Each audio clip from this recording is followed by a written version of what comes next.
Hello, Patriots. Welcome back to Patriot Life with Candace Keller. We are so excited to have our show today. I have the most amazing guest to my right is Jim Lewis from Building Blocks for Liberty. Thank you for coming today. Thank you for asking me. And so today, of course, we're saying to you the same thing we say every time we see you: enough tyranny, enough talk, get involved, get educated, or get out of the way. So with that, let me just remind you that we're still looking at Doctrine of the Lesser Magistrates. This is a book that I'm recommending that everyone take a look at. Jim and I are getting ready to hit the road. We're going to be presenting in Bucyrus, Ohio at Victory and Truth Ministries on Monday, April the 19th at 7 p.m. We will be there with Senate candidate Josh Mandel. We'll have a Constitution there for everybody who attends, and along with an information packet. So with that, and make sure you check us out on our website, patriotamerica76.com. Okay, Jim, there's so much I want to ask you. Okay. The first thing I want to ask you about is a word that you said to me the first time, and I haven't known you that long, but when I first met you, you began to say this word that when I used to mention it at the State House, everyone acted like I was cursing, and it's this word nullification.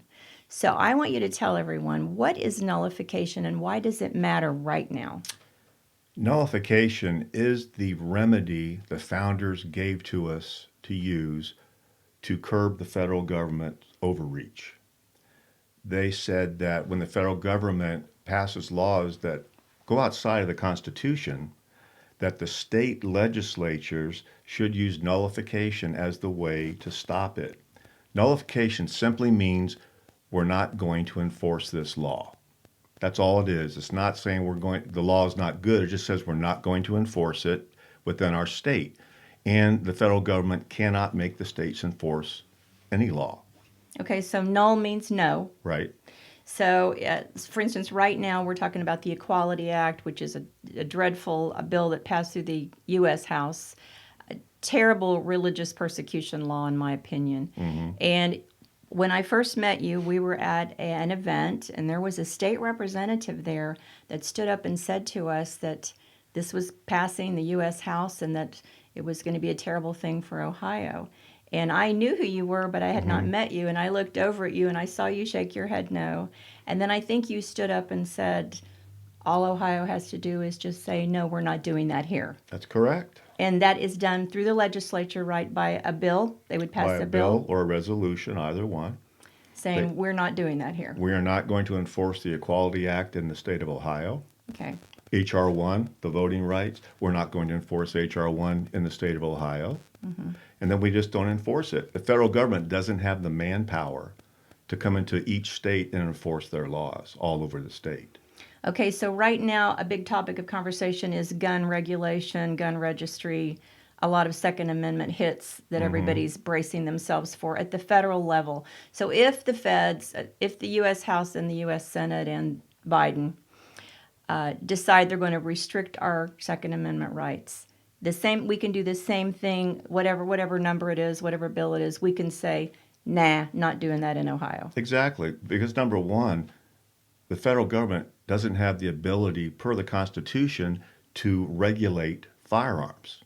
It says in the First Amendment, Congress shall not, and then it carries on into the Second Amendment. It says Congress shall not infringe on the people's right to keep and bear arms. I don't know what they don't understand about infringe. That means you can't pass any laws regarding firearms. So infringe means it's not possible to stop. Right. Infringement means you can't do anything to impede the people's ability to keep arms, to bear arms, to own arms, to shoot your gun. They can't stop the people from doing that at all. And so federal government legally has no right to pass any gun laws, any laws on gun legislation at all. So yes, nullification is that's a perfect use for nullification there too. Okay, so nullification is not anything we hear much about. Mm-mm.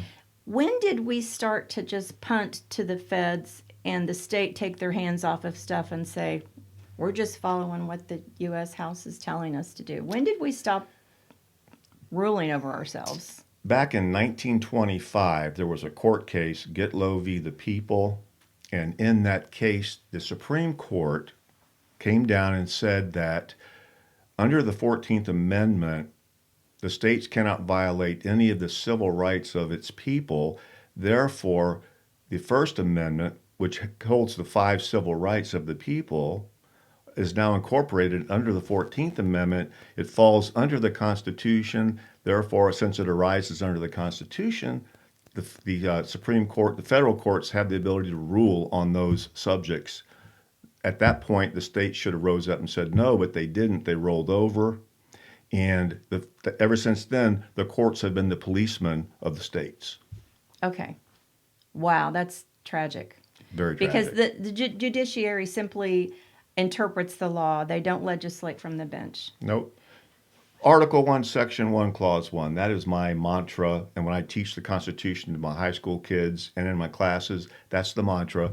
All legislative power herein granted shall be vested in a Congress of the United States, which shall consist of a Senate and a House of Representatives. It says all legislative power, not some, not most, all. Only Congress can pass laws, and those laws have to follow the Constitution.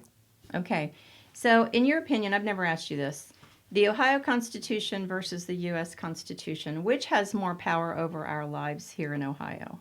Are they? The Ohio Constitution has more power over our lives because the federal Constitution is limited by the powers we delegated to the federal government through the Constitution. The federal government can only exercise the powers that are enumerated or listed in the Constitution. If they pass a law that's outside of those powers, then that's supposed to be reserved to the states. Okay. So therefore, the states can say, no, we're not going to enforce that law. It's not a valid law. In Federalist Paper number 78, Alexander Hamilton said that no legislative act contrary to the Constitution can be valid. And that means if they pass a law outside of their constitutional authority, it's not a valid law, and therefore the states are not duty-bound to follow it. The only laws that we have to follow as a state are the laws that are passed that follow the Constitution. Those are the supreme law. But everything else is reserved to the states, and that means everything has to do with our ordinary day, lives, day in and day out type of things. That belongs to the states and the people, not the federal government. Okay, so here I am at my age, and I'm having to take Constitution classes because I was in the legislature. So, first of all, tell us about Building Blocks for Liberty, and tell us. I mean, I kind of feel like after the 8th grade, I didn't really look at my Constitution that much, and not to mention it wasn't really taught a lot. So tell me about Building Blocks for Liberty. Building Blocks for Liberty, we're a 501c3. We're a nonprofit charitable organization whose focus is on education, specifically education on the United States Constitution. We hold one-day classes. They're 6 hours, and we hold them on Saturdays, and we've held them in Texas and Ohio and Indiana and Michigan, Kentucky. We've held them all over, and people come to these classes, and we teach them 5 basic principles about the Constitution that they need to understand and know, and we let them understand how they're supposed to read the Federalist Papers and use that to interpret what the Constitution says so they can do it for themselves. That's the whole thing. We want to empower people to be able to read and understand the Constitution for themselves. Okay. That's what we do. Okay. And if other people are like me, once I took a Constitution class, it was kind of like reading the Bible in that I had more questions than I had a lot of answers. But I did have a lot of questions, and because this looks like a little tiny, book, but there is so much in here. And how did our founders ever manage to cover everything? Have you ever thought about that? It's like they left nothing out, really. I'm of a firm belief that back in that day, the people that were there in this country at that point in time was all a God-directed thing. And the amazing intellect of those men that created this government out of the Constitution was just phenomenal. And it can only be ascribed to a God blessing on this country at that time. I agree. And I had somebody say to me one time, oh, God is not in the Constitution. Would you agree with that? What do you think about that statement? Because is he mentioned in here at all? They don't mention God per se, Yeah. but the whole Constitution as well as the Declaration are based upon biblical liberty principles that were first espoused by Moses with the Mosaic laws, the Mosaic government that was set up of tens, hundreds, thousands, 10,000s. That's the way our government's set up. Local, it's federalism, local government, county government, state government, federal government, sharing power. Right. And one of the most profound things that you say, and I know you've probably said it a million times, is our rights come from God. The Constitution protects those rights. That's correct. What does that mean? The Constitution grants no rights to the people. And in fact, if you look at the 7 articles of the Constitution, the people aren't even mentioned in it because that is to set up the federal government, delineate the powers of the federal government, talk about the relationship of the states to the federal government. Article 1, Section 10, that one small section says this is what the states have agreed not to do. Everything else is reserved to the states. It's not until you get into the Bill of Rights that it starts talking about the people and the rights of the people. And that was added because a lot of the big states would not ratify the Constitution without the promise of a Bill of Rights being put into the Constitution.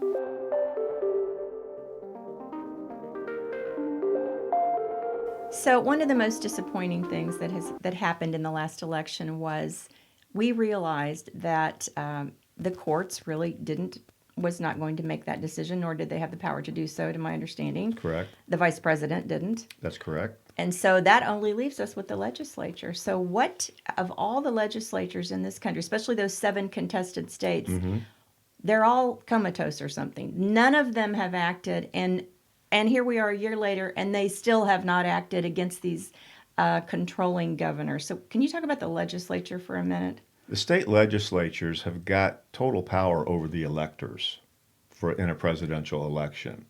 The state legislatures, especially in states like Pennsylvania and Georgia and up in Michigan where there was some rampant fraud going on, they should have just said, okay, the election, we feel there's too much fraud, too much suspicion of fraud for it to be considered valid. So we're going to hold another special election just for presidential electors. And on this date, we're going to do it, and we can do it by paper ballot this time instead of electronics. That was the job the state legislature should have done to correct the problem. They didn't have to just say, we're going to have our guys go vote for Trump. They could have said, we're going to redo this and do it the right way.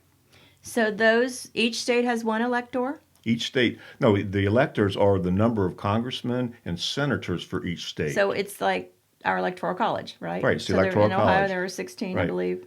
Right. Is that right? Yeah. Yeah. So why did they fail to do their job?